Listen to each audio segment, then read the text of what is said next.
नवी मुंबईचा अटल सेतू पुन्हा एकदा चर्चेचा केंद्रबिंदू ठरलाय, तो म्हणजे भीषण दुर्घटनेमुळे।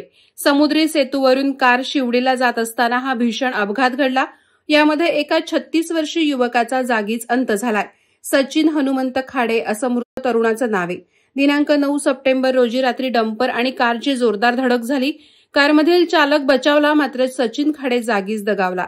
मिळालेल्या प्राथमिक माहितीनुसार अटल सेतूवर कार आल्यानंतर चालकाचं गाडीवरील नियंत्रण सुटलं। आता कार अटल सेतूवरून खाली पडणार या स्थितीत असतानाच कार आणि डंपरची जबरदस्त धडक झाली आणि या दुर्घटनेत गाडीचा अक्षरशः चुराडा झाला। दरम्यान या अपघाताचा बळी ठरलेला सचिन खाडे हा एका खासगी कंपनीत कार्यरत होता। सचिनचं मूळ गाव मांडवे, तालुका खटाव, जिल्हा सातारा आहे।